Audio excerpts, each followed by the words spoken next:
Welcome to my Asshole Podcast. Let's get into it.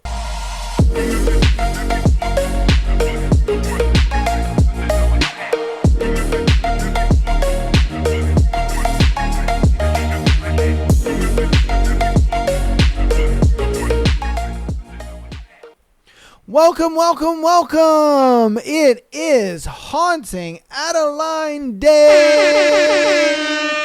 Oh man, it's you guys' favorite episode of the week. It is Haunting Adeline, baby. Woo! Boy, is it Haunting Adeline. It's Haunting Adeline. We have chapters 33 and 34 today. Woo! We're blowing through this book, baby. I'm looking at it now. We are 68% through with this book. My goodness, we're flying through this book. The last time that we visited Adeline and our boy Zaid, Adeline she just went through something pretty traumatic because the guy that raped her, she stopped Zaid from killing him, which was very crazy.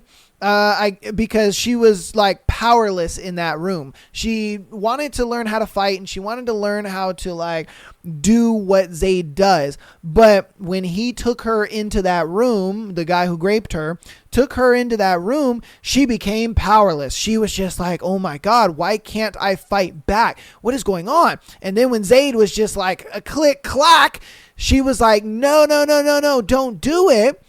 And Zaid was just like, don't ever get in the fucking middle of my gun, ever. He's like, don't ever do that. Because if I would have pulled the fucking trigger and a bullet would have rang through you, I would have never forgiven myself. Don't ever do that, ever again. And she had her reason. Homeboy got arrested and they went back to Parsons Manor, or they were on his jet, but she was like so mind clouded. She couldn't remember how she got back home. All she remembers is I think going on his jet, and then they got home and Zaid was just like, hey, look, man, I'm tired of this bullshit. All right. My dick is ripping a hole in my jeans. And I'm tired of this shit. I'm tired of the teasing. I'm tired of watching your little sexy ass walk around, with your booty hanging out and your titties all perky. I'm tired of that shit. I wants to fuck. And rightfully so. He's like, look, I get what those men did to you. I've been giving you your space and your time. But there's got to be a point where you have to at least try with me. You meet me halfway, something. And so what he's been doing is he was touching on her. He was getting her used to the touch. And he was just like, don't think about anything. Clear your mind. Don't think about shit. Focus on my voice.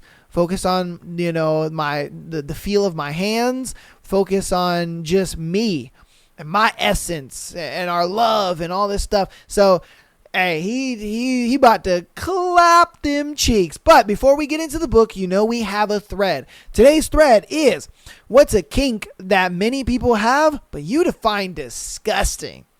All right, so let's see what kink that makes you be like, nigga. All right. Of the 5 people I've dated, 2 really wanted to pee on me. Okay. I don't know if 40% is normal or if I'm just unlucky, but no thanks. What the fuck? My thing is, what's the appeal? You know what I mean? What's the sex appeal of peeing on a girl? What? What, you know what I mean? Like, what is the sex appeal? I get one to nut on a girl. You know what I mean? Like, I get that appeal. You know what I mean? That's hot. But to pee on a girl? I mean, I guess. I don't know. That's weird. What's a kink that many people have, but you find disgusting? Just a few days ago, I read somewhere that a guy secretly pissed in his girlfriend's food without her knowledge because girlfriend doesn't want him to piss on her during sex or something. What the fuck, bro? What the hell is wrong with that guy? So wait a minute. Homeboy peed in her food? What the fuck? Homeboy peed in her food and she ate it? She didn't like taste it and be like, this tastes a little, this don't taste right. Why does it taste a little bitter? You know, like you didn't, she was just like, Yep, nope. It's great. Yep, this food's amazing, darling. It's got a little tang to it. That's crazy. Okay, I mean, the first two already about piss. That's crazy. What's a kink that many people have, but you find disgusting? Food. That's gonna be greasy. I don't even like to eat with my hands. So you find that to be a kink? People who like to eat greasy foods with their hands? Is that a kink? Because when he said food, I thought he meant like, I don't know, just like food play. You know what I mean? When you get like a strawberry, you rub your nipples with the strawberry, some shit. You know, you get some, what is it? The fucking, the whipped cream. There you go. God damn, I don't know why I couldn't think of it. And I mean, my freak brain ain't turned on yet. But you know, you get that, or you do some chocolate syrup on her stomach or something like that. You know what I mean? You do some shit like that. I'm surprised. That's what I thought he was going, but he was just like, no, for some reason, it's kinky to him to eat greasy foods with your hands. Okay. All right. What's a kink that many people have, but you find disgusting? Hard biting, like nibbling, I get, but people who like it when blood is drawn is just weird to me. Yeah, bro. That to me is crazy. Like, again, I like me a little nibbling. I like a little teeth action, you know? Like, I don't mind that. You know what I mean? You want to like suck on my neck or whatever. That's fine. I got that. That's hot. But if you're biting to like draw blood, that's a little crazy. That's a little crazy. I think there was a thread a while ago where I forgot what I was talking about, but there was a thing where it was like, you know, some girls like to have the whole vial of their boyfriend's blood around their neck and shit like that. It's like, yo, hold up, man. That's a little, it's crazy. I appreciate the commitment, but that's a little crazy. You know, again, I appreciate the commitment, but goddamn. What's the kink that many people have, but you find disgusting? Throat fucking someone to the point that they throw up on it. I mean, okay, all right, look, you know, the throwing up part, that's nasty. But hearing a girl just like, that there's something about that where it's just like, yeah, I mean, look, man, all I'm saying is the Slade gagging is just my shit. All right. And you guys, you may not know. I don't know. You may know, you may not know. I'm the type of dude that don't really give a fuck about like girls giving head just because a lot of girls are bad at it. But you know, when you get that one gem, you get that one wildflower where she's like, yeah, I like it in and around my mouth. You're like, she belongs to the streets. And I like it. And I like it. And I'm about it. Yeah, she belongs to the streets, but goddamn, I like it. Yeah, so yeah. Okay, what's a kink that many people have, but you find disgusting? Gaping. What the fuck? I don't want to see someone's internal tubes no matter how much I love them. Yeah, some dudes just love blowing girls' booty holes out, bro. I don't get it. Because I've tried the back door one time, and I couldn't get into it, bruh. I couldn't get into it. It was just mad uncomfortable. Don't get me wrong. Is it tight? 100. Woo, it's tight. It be squeezing on your shit. But it's just uncomfortable. You can't really like move in and out of it, you know, the way you want to move in and out of it.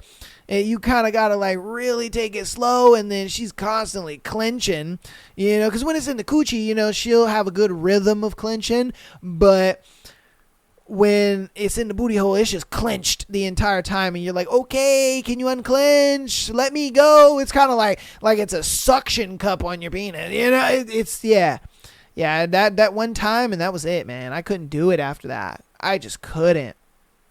Yeah. All right, what's the kink that many people have, but you find disgusting? I don't know if it's a kink many people have, but I once met a guy who has an amputee fetish.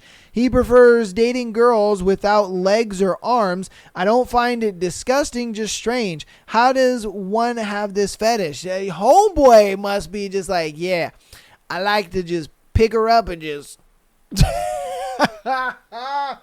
Yeah, my man, he's like, yeah, she can't run away. That's crazy. He's like, she either can't run away or she can't crawl away. Or she can't do both. That's wild. That's wild. And I've always said it like, if I do an amputee girl, she's got to have at least one leg. She got to be able to at least hop away or something. I don't know. I would just feel bad.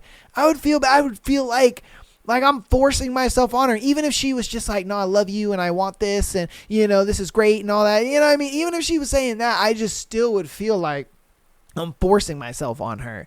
You know, it wouldn't sit right with me, man. It just wouldn't.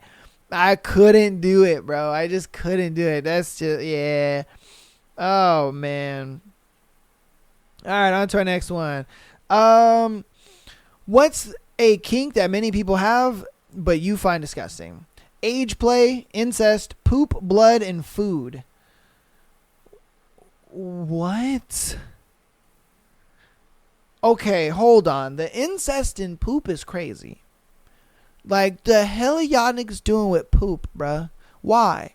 Why would you find pee and poop sexy? I don't get that. Why would that be a turn on?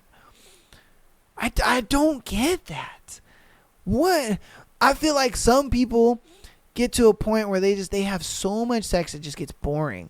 And they're like, I gotta start shitting and pissing on people. That's crazy. I don't get it. I'd love to ask them, what do you find attractive about peeing and pooping on somebody? Getting pooped on, getting peed on. Like, what's the appeal of that? Now, the age play thing, I get. It's a common thing. There's a lot of girls that like to call their boyfriends daddy and all that kind of stuff. So, you know what I mean? It just is what it is. You know what I mean? They got them issues. Now, blood is wild. Blood is something I'm like, what? That needs to stay in your body. What are you doing? Why are you guys playing with some blood like that? Nah, bro. Nah, they want to like take knives and like slice you open and smear it on it. Oh, nah, bro. Nah. No. That's too much. Nah, food, I'm about it though. I do some food. Yeah, you know what I mean? I'd eat a pineapple off your coochie or like a strawberry off your titty or some shit. You know what I mean? Lick some chocolate off your something. I like that. That's sexy. You know what I mean? Because it's like devouring you kind of thing. You know, I don't know. All right. What's a kink that many people have but you find disgusting? Weirdest one I have ever had requested of me. Hands down, this girl who asked me if she can dress up as a mime. I will never, ever, ever forget the faces she made during that silent moment. Oh! So my mans went through with it. He tried to make it seem like she was like, oh, I want to dress up as a mime and, you know, you fuck me as a mime. And he made it seem like he was like, nah, girl, I ain't into that. Nah, he said, got to go through with it, my boy. He went through with it. Oh, man, he went through with it. He was just like, you know, hey, got to go through with it.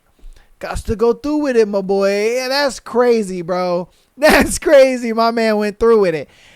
Hey, I mean, look, if you gonna do it, you gonna do it.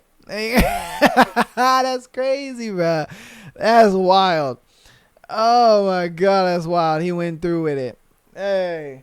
You know, I ain't gonna knock the hustle. Do your thing, man. Coochie's coochie sometimes. What's a kink that many people have, but you find disgusting? The daddy-daughter role play. I'll never understand it, and I'll never want to. Yeah, that is crazy. I don't get that. I could not. Just a girl calling me daddy in general is just weird. I'm like, no, don't know. Because my thing is if my girl's calling me that and say we decide to have kids together and we have a daughter and she's calling me that, it's just gonna be weird because you associate that like sexually. So it's like, if your little daughter is calling you that, are you going to be associating that sexually? You know what I mean? That's much, bro. That's a little much, because I know I wouldn't want to have my daughter calling me daddy and I associate that sexually. Nah, bro. No, that's terrible. All right, on to our next one. What's a kink that many people have, but you find disgusting? I am into a lot of stuff, but I would flip the fuck out if anyone ever gagged me. I have a phobia of it due to asthma. Okay, she was just like, yeah, no. Again, man, I get it. I get why the girl doesn't like it, but as a guy, that shit is sexy. I ain't gonna lie, that shit is sexy. I mean, that shit is like, damn, girl. Yeah, I mean, but hey, it is what it is. There's some girls who are, you know, they eaters, they gobblers, and there's some that aren't. Yeah, I mean, it is what it is. It is what it is. I ain't gonna lie to you though. When you be hearing that, it's like, woo! Oh, baby. What's a kink that many people have, but you find disgusting? Honestly, a fart kink. Okay, see, that one, crazy. Ever since I had heard about that whole farting on a cake website, that's crazy. That's absolutely wild. A homie of mine told me about that, and I was like, wait, you're lying. You're joking, right? And he's like, nah, bro, there's a whole website where motherfuckers be jerking it to girls farting on cakes. And I'm like, what? And then I remember there was a story maybe a couple years ago or something like that. There was a girl that was selling on her OF. She was selling farts in a jar. Farts in a jar. She was farting up in jars, closing it up, sending it to dudes. And I think dudes were paying like hundreds of dollars for this fart in a jar. For them to open it and be like, oh yeah. I love the way that booty hole smell. Like, bruh. And it was a thing where her diet was like so terrible, she had to stop doing it. She had to stop doing it because her diet was so bad. She had to eat a shit ton of beans and, you know, Brussels sprouts and that kind of stuff so she could fart. So she could fulfill these orders. I'm like, what the hell, bruh? That point, I would have probably just bought like fart bombs and just, you know, let the gas out in there and just, hey, yeah. These niggas ain't gonna know the difference. Hell nah, they ain't gonna know the difference. Just like the whole bath water thing. And these bitches could have easily been putting tap water in that motherfucker. And you over here buying it. That's just wild to me, man. Alright, what's a kink that many people have, but you find disgusting? Shit and piss, no thank you. I don't understand it, nor will I understand. Yeah, facts, man. Facts, I don't understand it either. All right, what's a kink that many people have but you find disgusting? Okay, let me see. This is going to be a really unpopular, but spit in the mouth. Okay, he put mouse, but I think it's mouth. Makes me fucking shudder. I know I'm already swapping saliva with my partner, but it's different from spitting a whole ass spitball into my mouth. Yes. Facts. Spitting an entire spitball into my mouth, that's disgusting. That's fucking disgusting. Like, making out is great. Our tongues doing the dance and thing, great. Fantastic. Love that. But if you're going to be like, into my mouth, nah, man. Nah. And then there's some girls that like to just be spit on. You know what I mean? Like, you just spit on their face and shit. I'm like, wait, what? I remember there was one time hooking up with a girl and she was just like, yeah, spit on me. And I'm like, you want me to what? And it was weird because once we were done, she was just like, oh, ew. And I'm like, bitch, you asked for that. What are you talking about? What are you talking about? You asked me to do that to you. I don't know why I did it, but I don't know. It was one of those things where the blood wasn't up here. All the blood was down there. So I just was like, put, you know what I mean?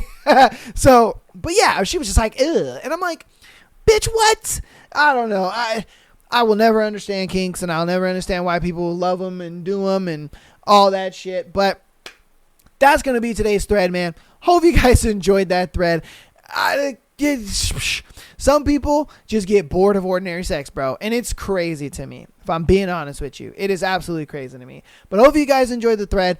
If you have some crazy, weird, wacky, kinks that someone has tried to force upon you or whatever, definitely put it down in the comments. I felt like this thread kind of really fit with the book because, we about to experience, we about to experience some crazy shit. But yeah, so again, I'm surprised nobody had a kink of a pistol in their pussy, you know what I mean? I'm just saying.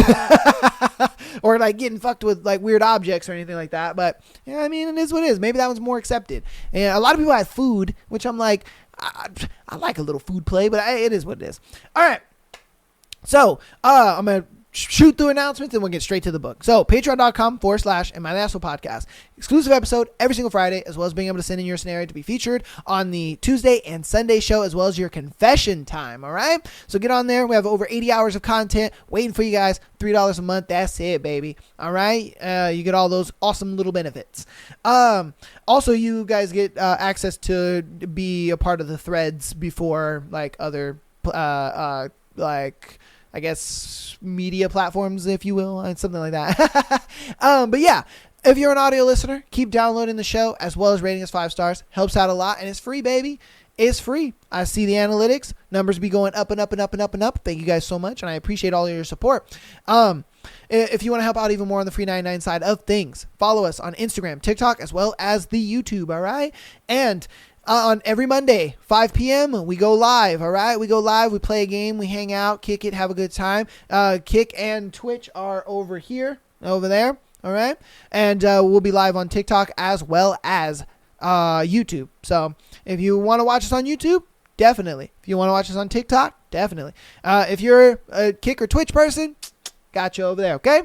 So without further ado, let's get into the book, all right? Let me move you guys on over. Chapter 33. The Diamond. I've never seen Zaid indecisive before. Not until now, while he picks apart every iota of my expression to determine if he should let me touch him. Then, like a monster tearing through flesh, his beast takes over. He seizes me by the jaw, bringing my face close to his. You think you're ready for me? Let's see how far you're willing to go to please me. He lifts me off him, setting me to the side, then stands, pausing to look down at me with an unreadable expression. His face is smoothed into cold marble. Turning away, he walks to a black chair a few feet in front of me.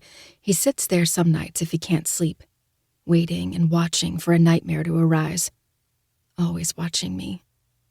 Next to the chair is a little table where a glass and a canter of whiskey sits. He pours himself 3 fingers and then sits back in the chair, widening his knees with his arm hanging over the side, the glass held by the tips of his fingers.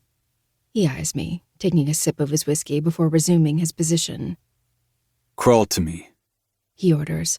His voice is rough as lava rock, yet as enticing as the spiced whiskey he swallowed. Show me how pretty you are begging on your knees for my cock. My stomach tightens with heat, and I feel my thighs growing slicker. I make a split-second decision and grab the rose and place it between my teeth, reveling in the small stings on my lips from the thorns. Copper blooms on my tongue as I heed his orders, crawling on my hands and knees with his precious rose in my mouth, hips and breasts swaying sensually. His eyes light up and his nostrils flare, the cool demeanor slips and raw desire bleeds through the cracks. When I reach him, I kneel and set the rose on my lap. Was that pretty enough for you? He chuckles and finishes off his whiskey, setting the glass down on the table. You're so fucking beautiful, I want to cut the eyes from those who get the privilege to look at you. He rasps, licking his lips predatorily. He sits up enough to pull the shirt over his head, baring himself completely. My mouth waters at the sight of him, and I feel my skin flush all over again from how sinfully delicious he looks. Something about tanned skin covered in black tattoos. Jesus Christ, thank you, she-devil, for inventing a man like Zaid. My eyes linger on the scar cutting through his abs, and I decide that I want to be as strong as Zaid.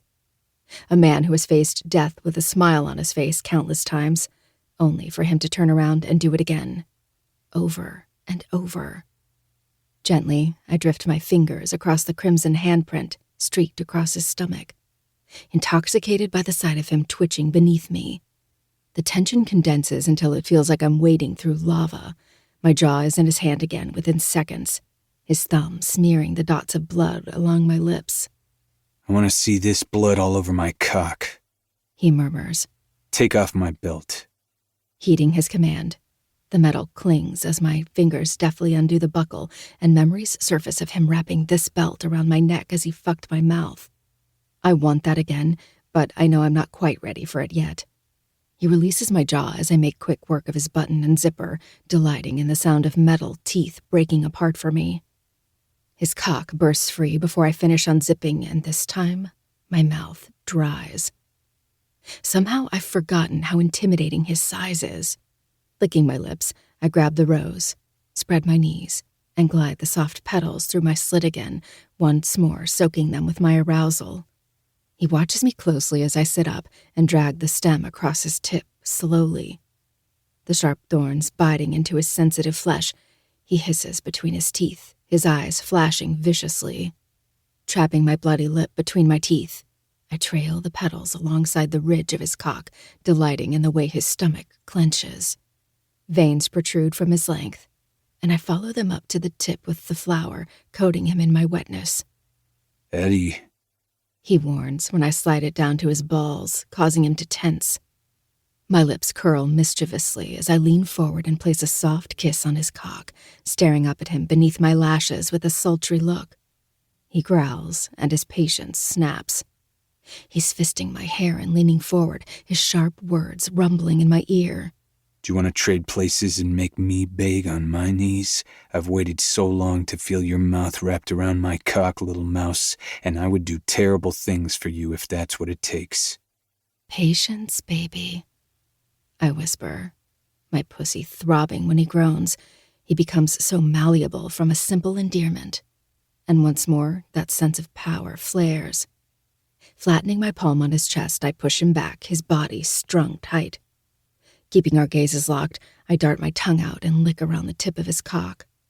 Watching his lips pull into a snarl and his eyes blaze. He never looks human when he's inside of me. I focus on him, blocking out the voices before they can truly enter, and holding on to the sight of Zaid melting like ice beneath me. That vision gives me the control I so desperately need, and I realize it's so much easier to stay in the present when I have something to savor. Zaid at my mercy. I take him deeper into my mouth, sliding my tongue along the ridge and pulling a mixture of a groan and a growl from him. His fingers drift into my hair, weaving through the strands and holding tight. Moans fall past his lips, spurring me on. I hollow out my cheeks, sucking him deeper until the tip hits the back of my throat. Even then, I don't let up, holding back a gag until tears leak from my eyes. For a few moments, I hold on until I can't anymore, gagging a little and retreating until he pops free, a trail of red-tinted saliva clinging to my bottom lip. Just like he wanted, the blood from my mouth is smeared down his length, and a sick thought flashes in my mind. I understand why Xavier liked it so much. Keep sucking, he hisses, pulling me out of my head.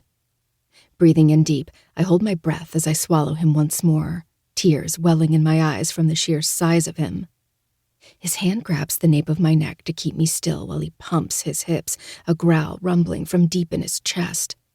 My pussy throbs in response, and embarrassingly enough, I almost want to cry. I was convinced I'd always be broken, never being able to touch or be touched. But giving Zaid pleasure doesn't make me feel weak and helpless like I thought it would. To see him lose himself in my mouth makes me feel like a queen sitting upon her throne. He needs me so fucking bad in this moment, and knowing I can take it away. My thighs clench to abate the ache growing between them. He fucks my mouth savagely, saliva spilling past my lips, in which I use my hand to spread up and down his length, his teeth gnashing in response.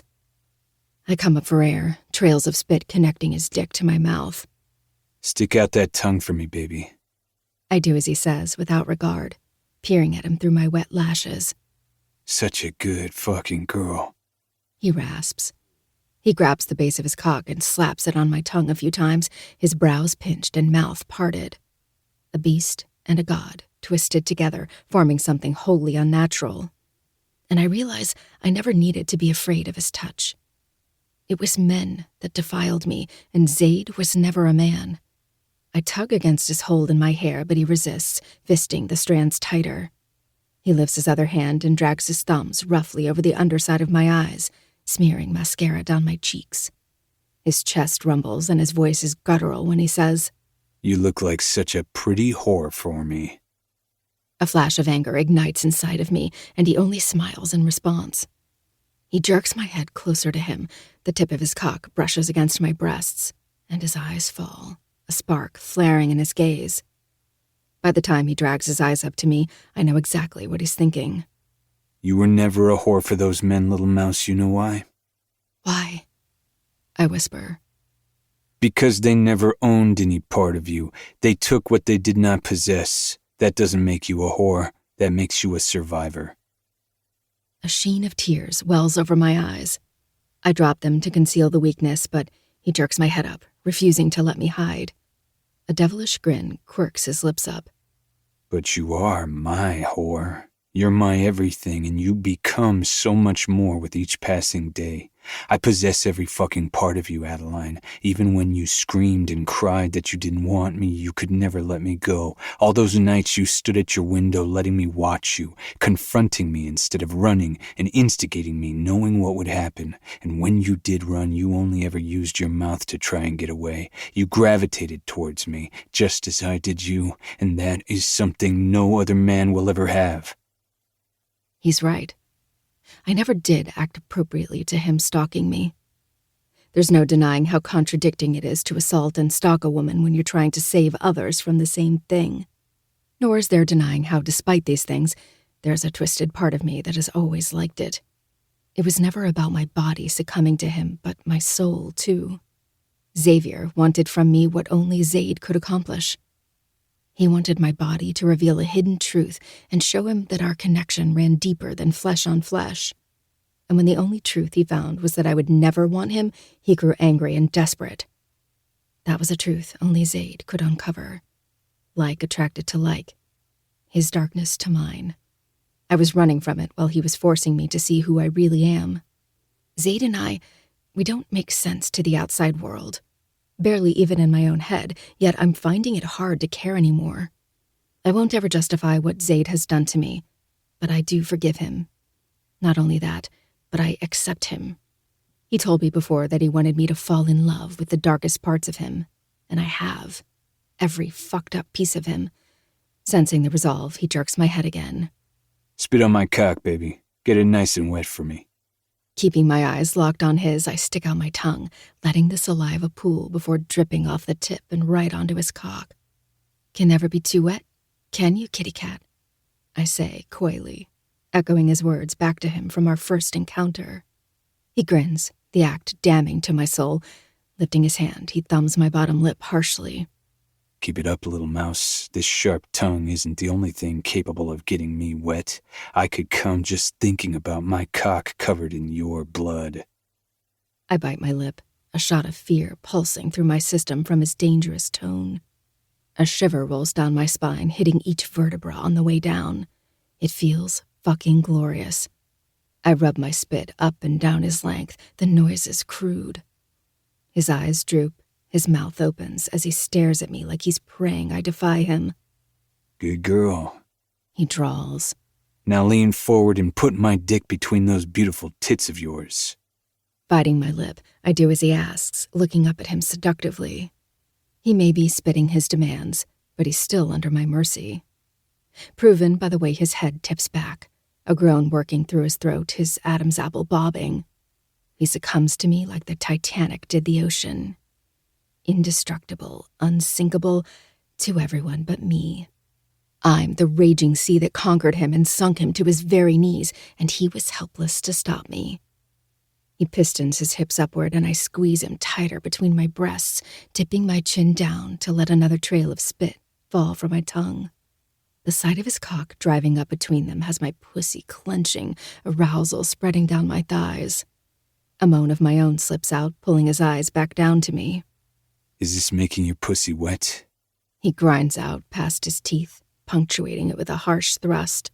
Moaning like a whore while watching me fuck your tits. Does it make you wish it was your pussy instead?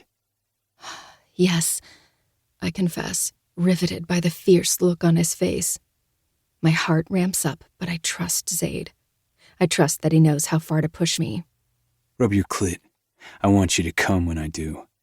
He orders, knocking away my hands from my breasts and replacing them with his own, squeezing them tightly around his length. Reaching down, I swirl my finger across my clit, shuddering and grinding my hips against my hand harder.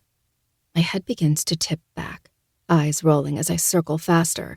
Zaid's hand sharply slaps the side of my breast, and I snap my head back down in response with a yelp. Eyes on me, little mouse. He thrusts his hips in quick, short thrusts, and I can only stare, intoxicated by the sight of a god coming undone. Fuck, Eddie. These tits are going to be covered in my cum. You ready for me, baby? I nod my head frantically, my voice trapped beneath the moans spilling from my mouth. His grip becomes bruising, but it's hardly noticeable when my stomach is tightening, and I'm so close to falling over the edge for the second time tonight. His hips stutter, and then he's shouting, cursing my name as streams of his seed paint my skin. I erupt in the same moment, shuddering violently and rocking against my hand riotously. Deeper and deeper, I fall into the depths of his depravity, and I find that I never want to come out. It takes several moments for my vision to focus and the bliss to recede. I'm breathless and flushed by the time I come down. He reaches forward, grabbing me beneath my arms and lifting me up on his lap. Then he reaches over and grabs his shirt from the floor and cleans me up. A satisfied look relaxes his face, drawing out a small smile, until I glance down at his chest, seeing something I hadn't noticed before. "What is that?" I ask, my voice strangled with shock. He balls up the shirt and tosses it to the side, then locks his gaze onto mine.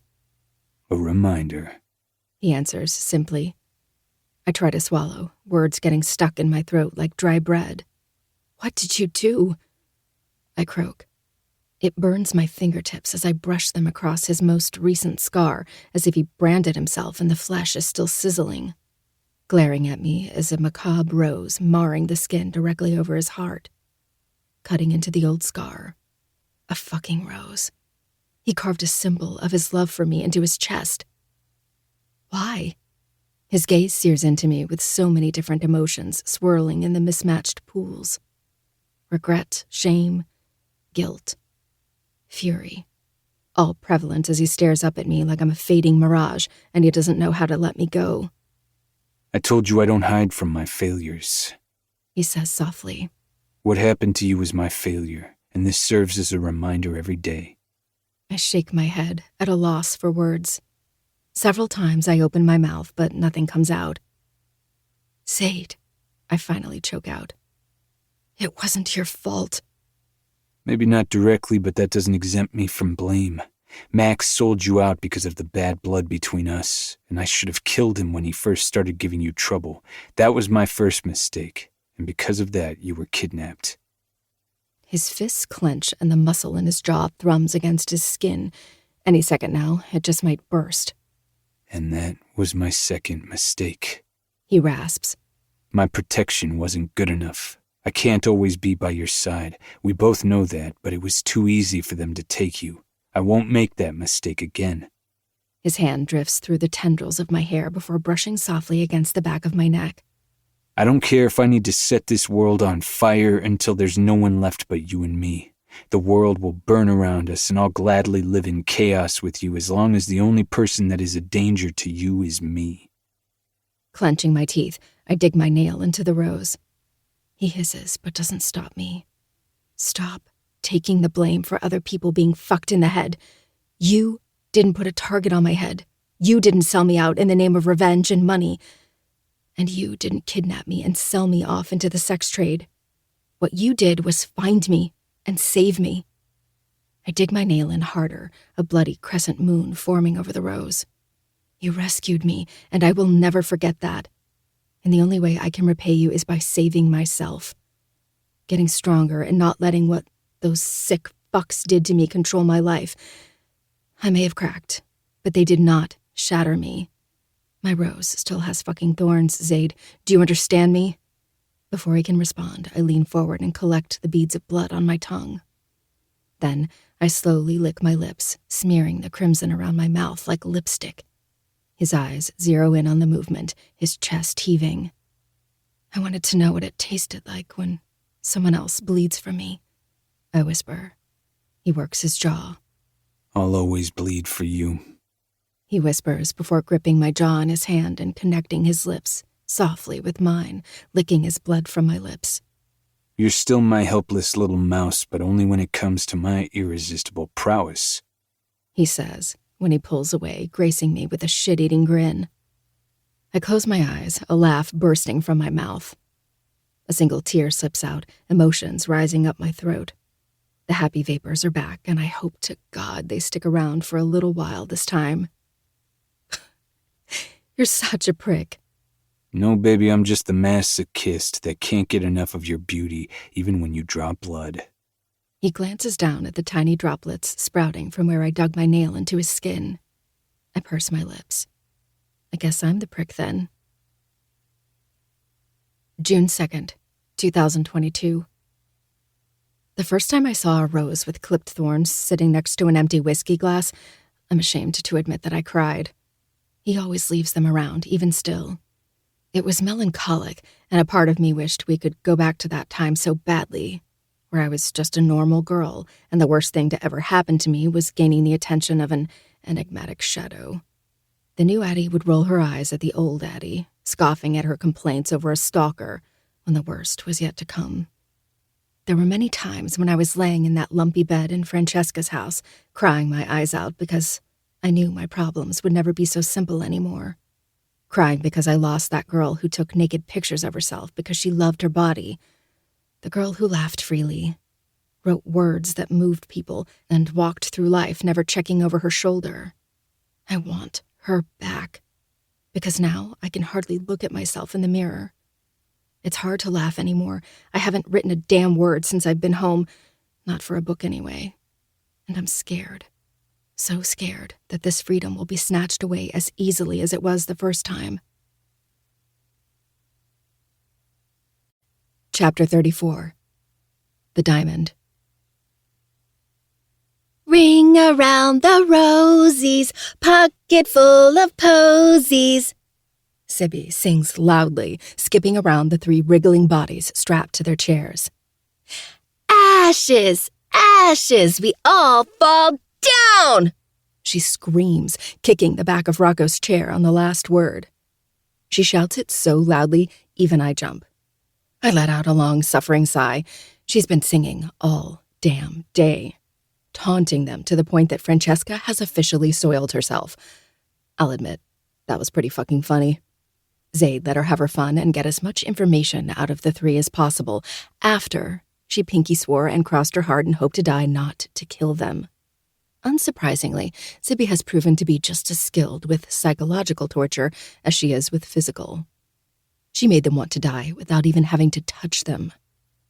I have a feeling it's partly because of her atrocious singing, but I'm not about to tell her that. For the past week, she's been getting names of people who attend the culling every year, whether they come as spectators or participants. The other traffickers who bought girls, and of course, any information Francesca and Xavier have on Claire. Rio Sanchez, Sibby sings. Still not going to tell me where he is? Francesca rolls her eyes, feigning an attitude to conceal just how frightened she is of a girl circling her like a hungry shark. It's not working. Sibby is scary. I told you this already. I don't know where he is. He helped her escape and then he fled.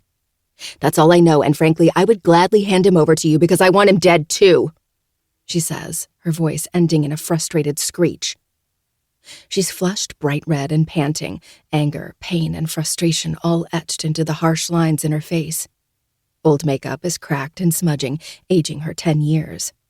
She is so going to die with acne all over her face, and I find poetic justice in that. I roll my lips, attempting to ignore the sharp pain stabbing in the center of my chest.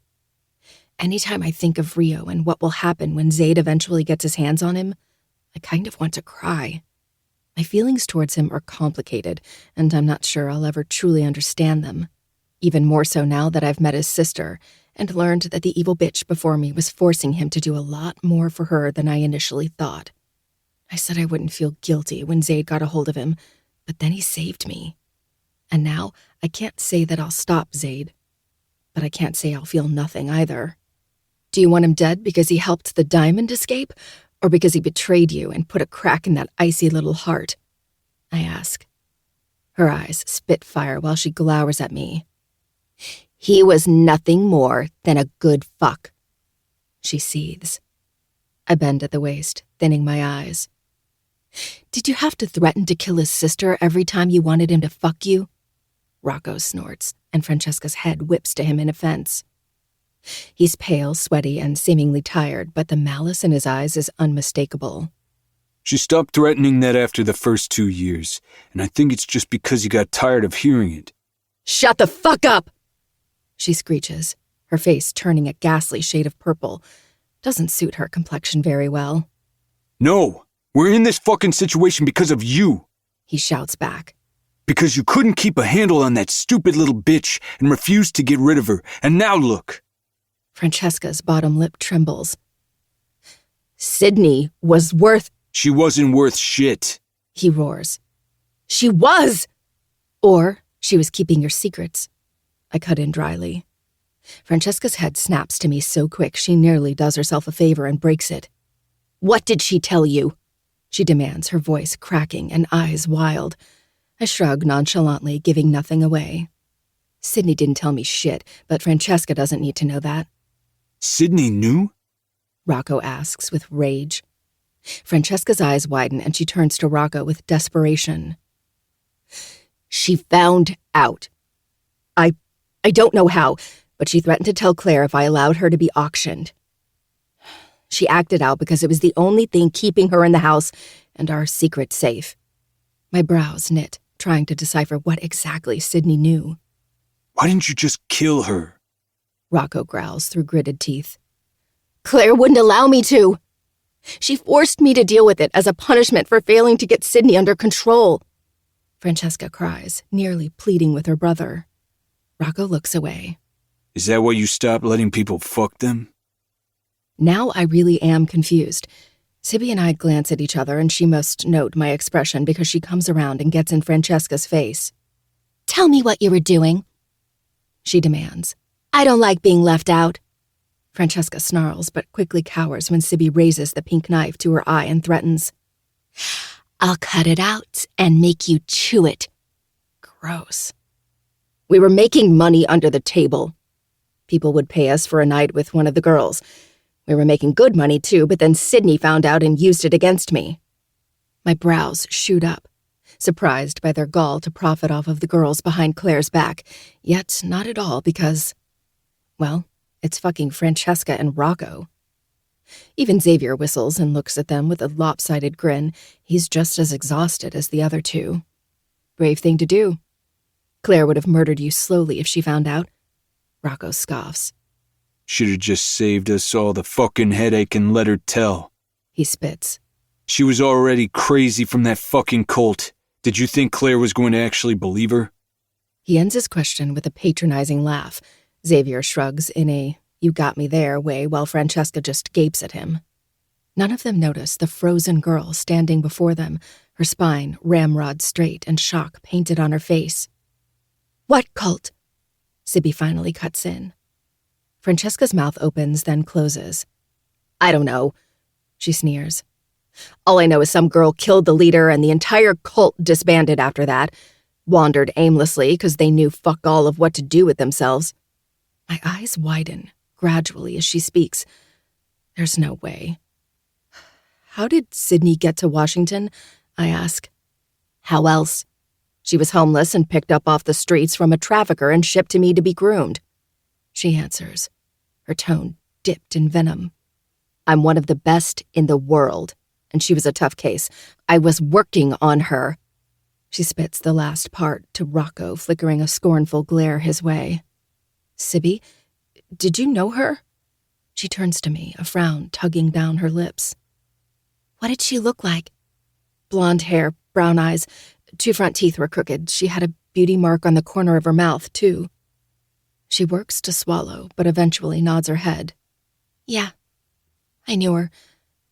She was my sister. I mean, all the children were my siblings.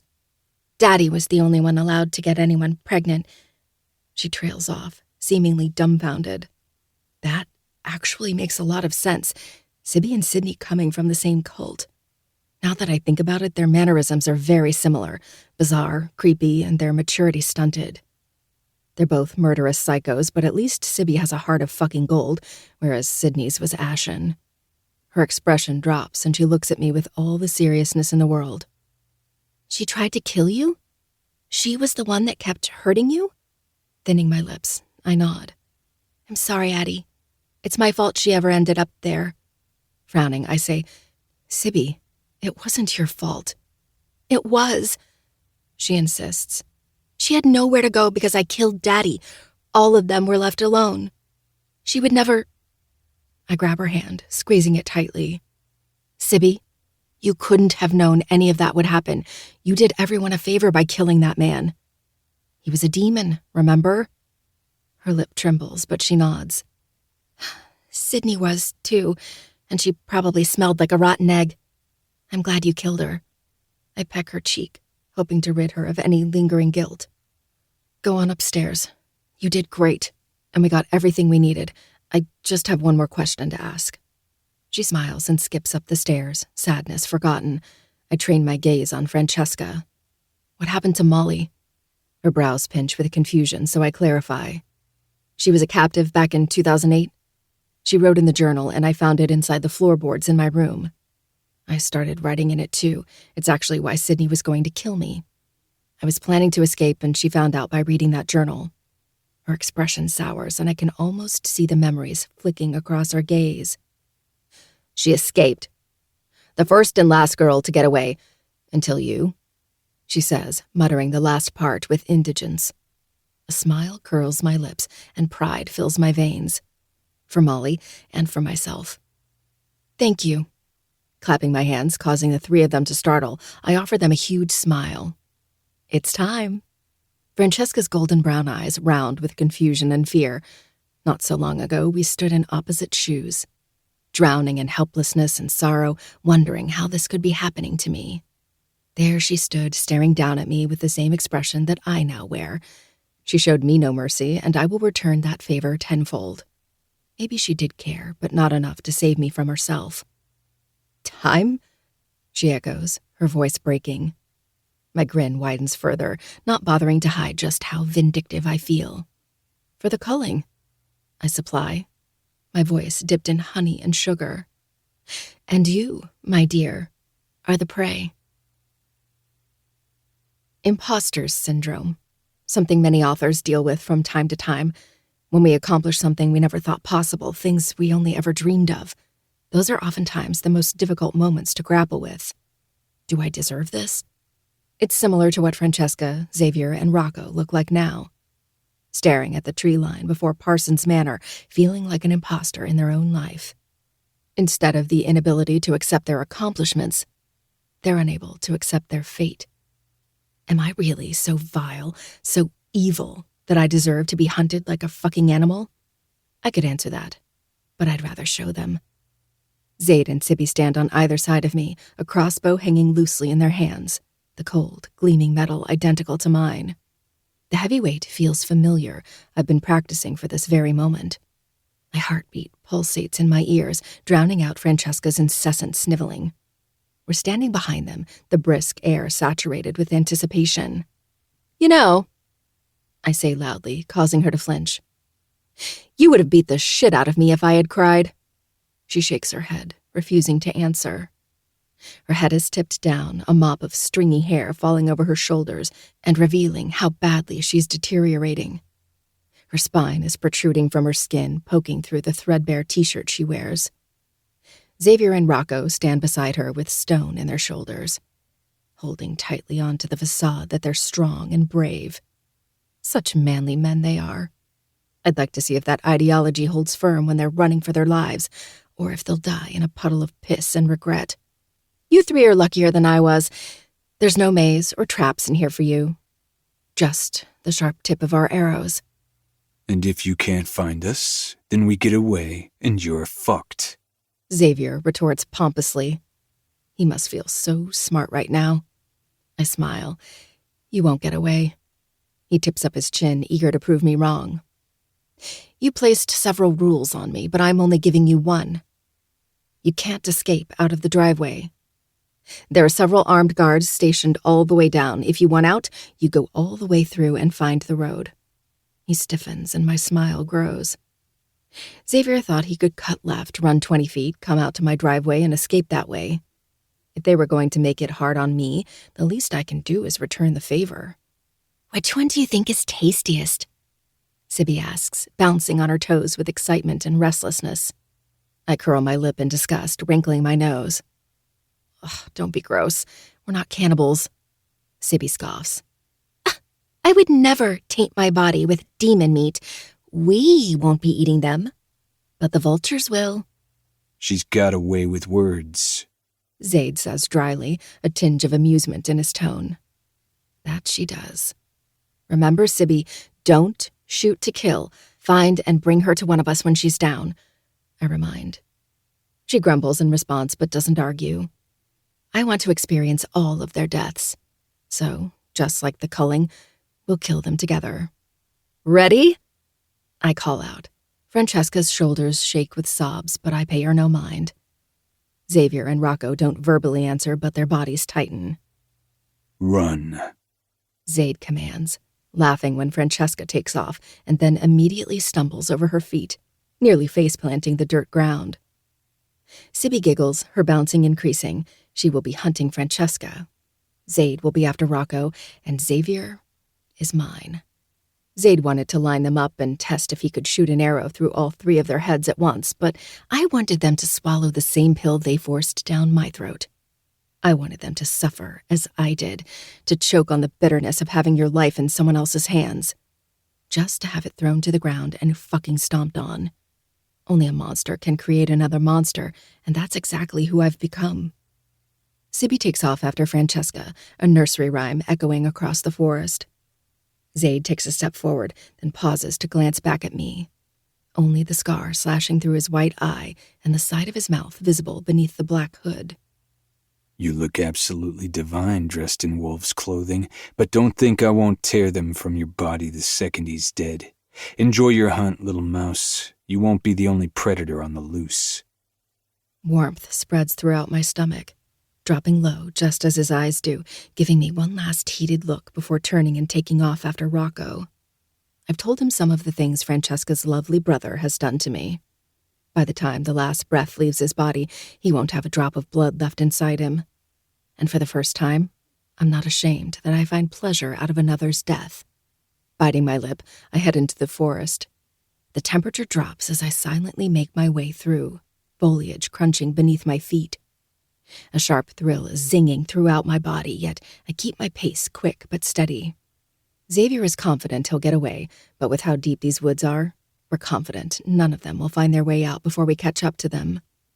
The wind blowing through leaves, birds chirping, and the critters rustling in the brush fade as my focus sharpens on what I do need to hear. Branches snapping, the crunch of leaves beneath footsteps, and heavy breathing. There's a clear impression of his boot to my left, so I turn and follow after his prints. About 15 tense minutes pass, and I alternate between a steady jog and walking.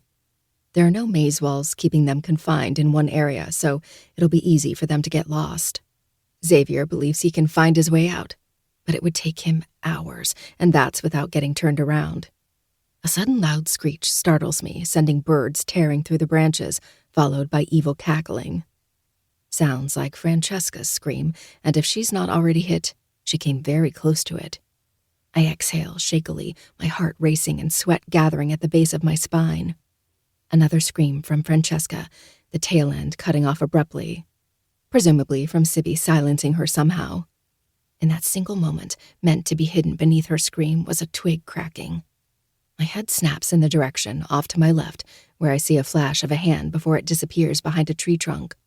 He's about 30 feet ahead of me. Clenching my jaw, I raise my crossbow and take aim. The second he steps out from that tree, no matter which direction he heads, I'll have a perfect shot. Does he feel like a fly caught in the spider's web?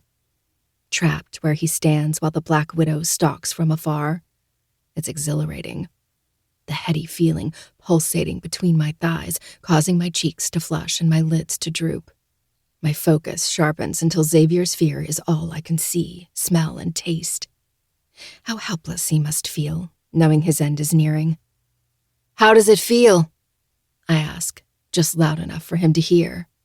Far off in the distance, another shout rings out, this time from Rocco. But they're so far away, it barely penetrates the shroud wrapped around him and me. He doesn't answer, possibly holding on to hope that I don't know exactly where he is. As if every breath he takes can't be felt through the strings of my web. "Does it make you sick with fear?" I persist, taking another silent step. A sliver of his elbow peeks out and I smile. "Is your heart pounding so hard it feels like it's going to come out of your throat?" The wind picks up, lashing through my hair and creating crooked branches out of the cinnamon strands. When it dies, I inhale deeply. "Smell that, Xavier?" He shifts, his elbow disappearing and a few leaves crunching under his feet. "Smells like death." A stillness settles over us, so thick even the birds quieten. And then he's jumping out from the tree. My finger is milliseconds from pressing the trigger when he abruptly pivots, heading the opposite direction, attempting to get me to fire the arrow prematurely.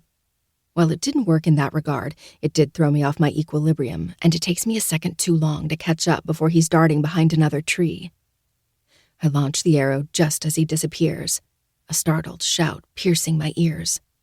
I don't stop to see if I've hit him. Immediately, I grab an arrow from the quiver on my back and begin to reload. Heart racing, I keep my hands steady as he takes off again. "Don't rush, Addie. Keep steady." The second my crossbow is reloaded, I rush after him, finding a blood trail dotted in his footprints.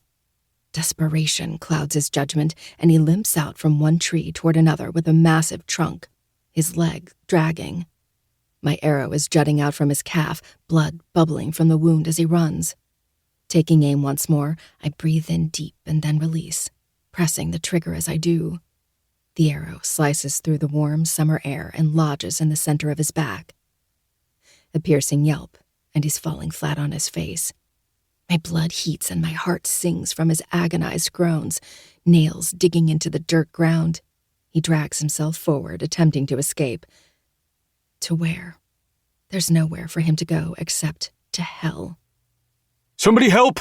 He shouts from the top of his lungs, his voice breaking at the end. "God damn, that's embarrassing," I say, approaching him.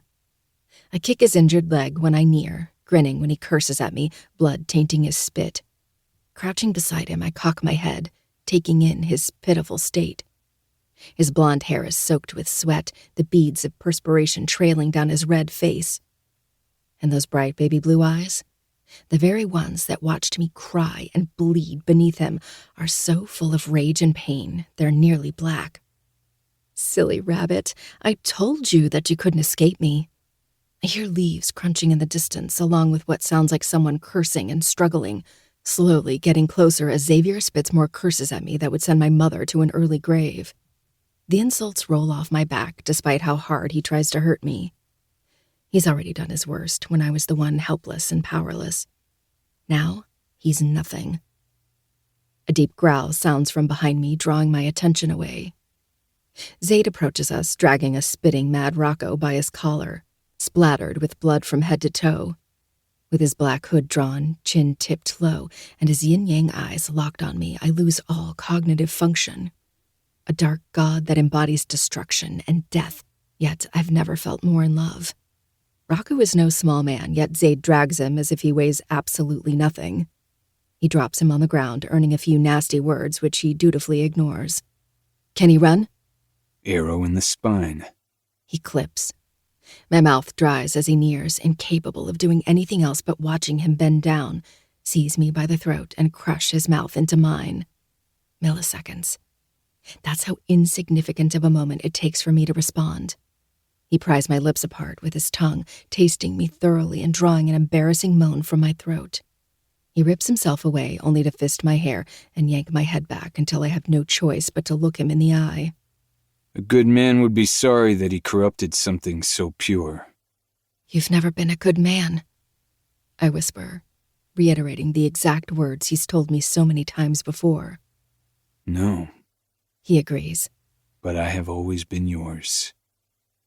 Swallowing, I open my mouth to reply, but Zaid's hand is releasing my neck and snapping to the side before I can blink. Gasping, I turn to find Zaid holding the tip of an arrow inches from my face, blood leaking down his arm. Xavier struggles to push the arrow further toward me to no avail. My mouth opens with shock, slow to process what the hell just happened. While I was distracted, Xavier had ripped the arrow out of his calf and attempted to stab me with it. Zaid saw it coming, despite that his gaze never left mine. Jesus fuck, I breathe. So uncool, dude. If Xavier would have killed me before I killed him, I would gladly accept death. And if Zaid tried to resuscitate me, I'd put my foot down and refuse to come back. How could I look myself in the eye after that epic of a failure? Zaid rips the arrow out of Xavier's grasp, black fury emanating from him. His hand is going to be nothing but shredded meat and bone if this keeps up. It's still healing from the knife, yet he shows no indication he's in pain. Xavier's teeth are bared from both agony and frustration, and I can see he's ready to pounce again. I grab the arrow from Zaid's hold, and using the sharp-pointed tip, I notch it under Xavier's chin, forcing him to look at me. Look at all that blood, I muse, echoing his own words with a sardonic smile.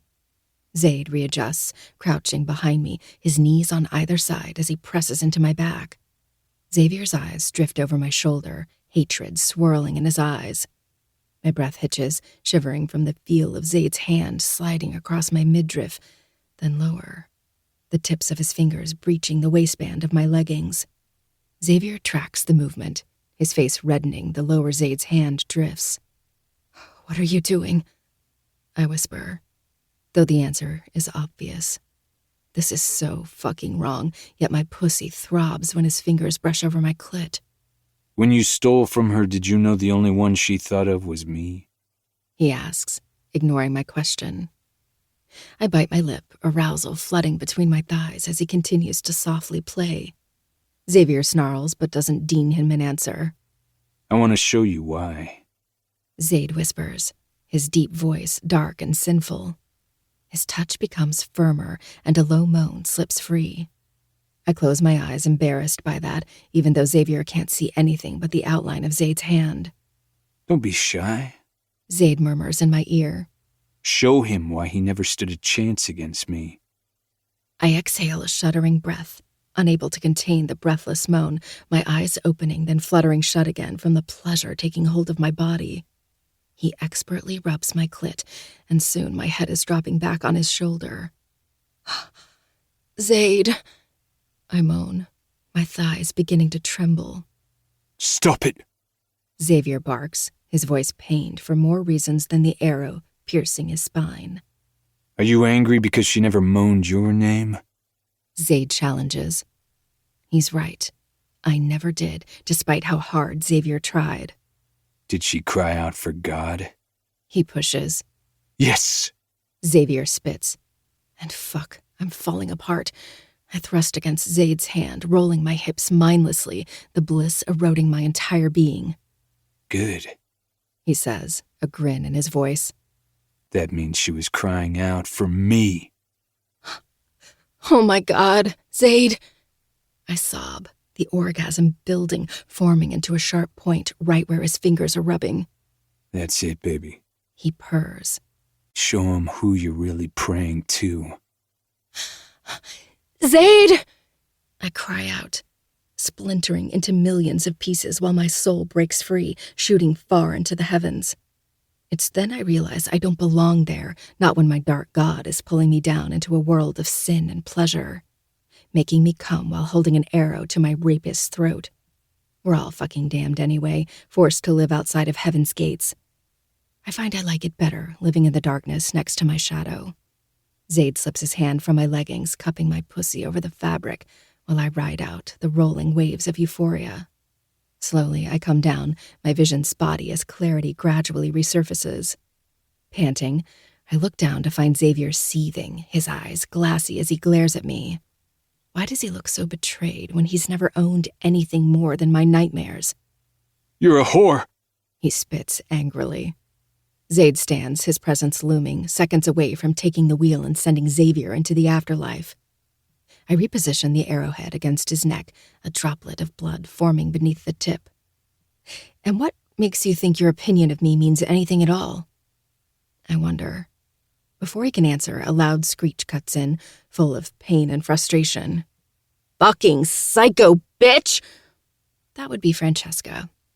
On shaking legs, I stand and turn to find Sibby dragging Francesca's flailing body toward us, her red, sweaty face twisted with annoyance. Zaid starts to head to her, but pauses and points at Xavier. I hear you call her any names one more time, I'm cutting out your fucking tongue. Believe me when I say you wouldn't be the first. My brows pinch. Who was the first? Zaid just grins, then jogs over to Sibby and takes over, relieving her of Francesca's weight and carrying the screeching woman the rest of the way, an arrow protruding from her ass cheek. I'm still a little hung up on the tongue thing, but I decide that I don't really want to know anyway. Ignorance is bliss and shit. Where are your henchmen? I call out, raising my voice above Francesca's screaming. From the sour look on Sibby's face, I'm assuming she wasn't imagining one of them as the one dragging Francesca. I told them to stay behind. They've been arguing with each other all day, and it's driving me nuts. I needed a break from those morons. Zaid drops Francesca next to Rocco, her scream heightening when she lands on the arrow. The stem breaks, though the arrowhead is still lodged deeply in muscle and bone. Then Zaid approaches Xavier, the injured man's eyes widening with fear. Don't be shy, come lay with your friends, Zaid says, grabbing Xavier by the front of his shirt and dragging him to lay on the other side of Rocco. Their agonized moans, curses, and insults blend together, and Jesus Christ, is that annoying. I approach them, staring down at the pathetic trio of rapists. A part of me wishes Rio were here so he could watch Francesca die alongside me. Who knows how deeply he's suffered at her hands. Like Sydney, his pain doesn't justify the pain he's inflicted on others, but I do know that it wasn't any less significant than mine.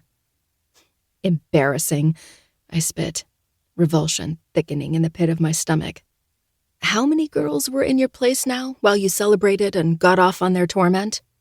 Fuck you, Francesca screams, spittle flying from her mouth. You think you're better than us? I'll see you in fucking hell, and when I do, you'll what? I cut in, laughing when she glares at me. I crouch down, putting my face in hers. Torture me there, too?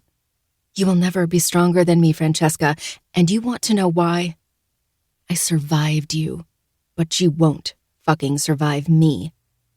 I pull a special gift I had burning in the back of my pocket and present it to her. A heel I broke off from one of her shoes. Fucking choke on it, bitch. She opens her mouth to curse, scream, do whatever, and I take advantage, shoving the heel down her throat, smiling when her eyes pop out of her head. She convulses, choking on it, but I'm already standing and moving on to Xavier. Have fun, Sibby. Sibby grins while lowering onto her knees and then crawls on Francesca's body. Raising her pink knife above her head, she plunges it down into the slowly dying woman's chest. No, wait, it was all her! Rocco begins, then abruptly ends when Zaid plunges his knife directly through the side of his mouth. In through one cheek and out the other, the blade caught between his teeth. Rocco screams, blood quickly pouring from his open mouth. I smile and turn my attention to Xavier. He looks on the verge of passing out, though I can't tell if it's from his injuries or because he's a pussy facing the consequences of his own actions. Probably the latter. Just kill me already, he whines. I will beg you if I must. You want me to grant you mercy? Was that what that was, every time you sliced me open? Did you have mercy on me when you raped me, paid money and tried to buy me like I'm a fucking object so you could torment me for the rest of my miserable fucking life? He stutters, sweat pouring down his face, growing more desperate and panicked, especially as Sibby begins to remove limbs, and Zaid starts to pluck out Rocco's eyes. I'm so sorry. I don't want your apologies, Xavier. I want your suffering. Before he can open his mouth and spew more useless pleas, I grab 2 extra blades from my thigh strap and one at a time force each hand flat and plunge a knife completely through, pinning them into the dirt. Eyes wide, his screams mix with Rocco's. And now that's a beautiful sound. I don't bother removing his pants. I just raise my knife and stab it into his pelvis, crimson instantly staining his soiled khakis. I keep stabbing until his entire groin area is ravaged, and I'm panting. Now he really is seconds away from blacking out, so I grab him by the hair, force his eyes onto mine, and shove my blade straight through his throat. His eyes widen in disbelief as he begins to choke, crimson pouring from the wound and down the front of his shirt. I lean in as close to his face as possible, ensuring I'm the last fucking thing he sees. June 4th, 2022. The first time Xavier gave me an orgasm, I moaned Zaid's name. He hit me so hard I thought I went blind. I cried while I came because I felt like I was betraying Zaid, even though it was him I was imagining between my legs. Didn't change the fact that it wasn't, so I cried. Then cried some more when Xavier hit me. I felt so fucking weak in that moment. So fucking weak. I never want to feel that again. Is it shameful to admit that I enjoyed killing him? It sounds fucking terrible to say. I should be ashamed of that, shouldn't I? But I'm not. Zaid has truly corrupted me, and I'm not even sorry about it. I feel so much stronger now, so much more capable. Now that I've committed the worst sin in the world, it actually made me feel more confident. Like, maybe I don't need to check over my shoulder so much. Because if I find someone standing behind me, then I can kill them. And that feels good. Really fucking good.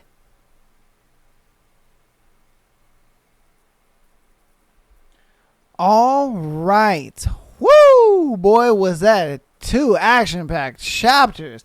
That first one, I told y'all, man. I told y'all, yeah. Just like we did the thread where it was kinkiness and they were talking about, you know, the gagging thing. I told you, even our boy Zaid was just like, yeah, Adeline, gag on that dick. You know what I mean? She was taking it too. Ooh! I'm telling you that. It's that shit. Zaid know what's up. But, and then, you know, for her to be in front of all the people that kidnapped her and raped her and all that kind of stuff, and now she's got the power. Woo! Man. God damn, they torturing the shit out of him. That Sibby girl's crazy though. That bitch is wild as hell. But hope you guys enjoyed today's episode. Hope you guys enjoyed the thread as well as these 2 chapters that we've gone over today. I'll see you guys on Friday if you're on Patreon, and on Tuesday if you are a free 99 person. Actually, Monday if you catch a stream on Monday, I'll see you on Monday. If not, I'll see you on Tuesday. All right. Love you guys all. I'll see you later, and peace.